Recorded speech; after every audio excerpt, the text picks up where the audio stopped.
Have you ever nicked your ball sack? Ow! Manscaped's Lawnmower 2.0 was specifically designed to make manscaping easy. I'm talking butt, balls, body. Featuring skin-safe technology, this trimmer won't nick or snag your nuts. 100% waterproof and shock-resistant. Head over to manscaped.com and get yourself the Lawnmower 2.0. And for a limited time, get free shipping and a free Shed travel bag.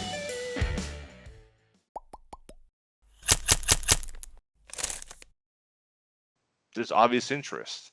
And the Celtics, as a team that lost another all-star and really have one all-star and then a number of players that could be, but no guarantees, whether you want to talk about Gordon Hayward's injuries or the young players.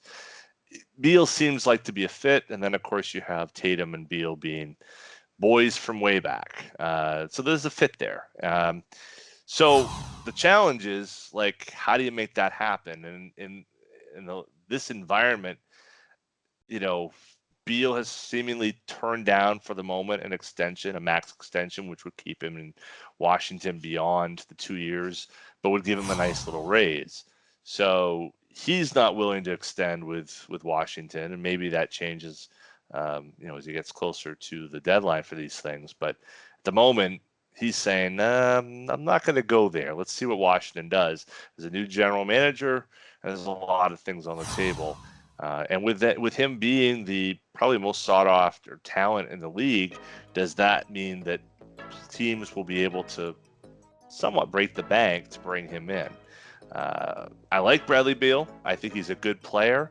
I don't think he's someone who dramatically changes the fortunes of probably any team, but with the margins so close maybe between teams, maybe not a radical difference between, say, a team that's third in the West and first, he could be someone who could really make someone an NBA champion. So I think it's interesting. I think the challenge is, one, a lot of teams don't have the money because of so many players moved around this summer. They can't make trades until December 15th anyway, Boston included. But should the Celtics not look at Bradley Beal as someone who, at least in terms of talent, at least in terms of where things are, there seems to be a package that would seemingly make Washington happy and potentially make a nice marriage between Beal and the Boston Celtics. What say you, Justin Poulin? Well, the rumors out there is that, number one, it's going to cost us Jaylen Brown. But it would also include Gordon Hayward, which, again, I think there's a lot of upside for Hayward this year. I mean, this is the year I was really thinking that there'd be a comeback. But they would solve two issues in a deal that revolves around Beal for Brown and Hayward. One is they relieve some salary, not necessarily immediately, but some potential long-term salary if Hayward doesn't pan out and rebound this year. And they also relieve themselves of needing to be able to sign Jaylen Brown, which is a big consideration right now too. And they would still be kind of locking up that shooting guard. I guess I would play him. Can you play him at shooting guard? You kind of have to anyway, right? So Kemba, Beal, he's 6'5". Kemba, Beal, and then Tatum moves down to the 3. The only real issue with a trade like that is we don't get a big man. And that's really where the issue is on this roster. Beal is a talent. It might balance some things out. I'd actually rather see more of a 3-team trade kind of movement here, since we have to wait until December anyway and see if there isn't somebody that winds up solving the big man rotation concerns. And at the same time, maybe that team could really use a guy like Beal. The problem is, the wings are everywhere, right? The wings are everywhere, and the bigs that can really stretch the floor, shoot from outside, rebound, defend, they're just not.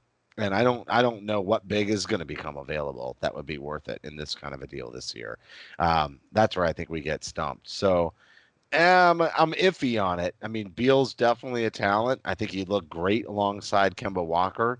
There's no doubt. But you know how high I am on Brown, and that whole potential of a rebound year for Hayward, plus the salary, even if you make that move, doesn't really open up a ton on this roster. It's not like you're going to go out and sign somebody in free agency. So, consolidating 2 players is not really that attractive to me. But, You know, if we go back through this season and Hayward's still struggling and then Brown doesn't re-sign, you'd go back to this conversation and call me a fool for not being willing to move for Beal and get something out of that.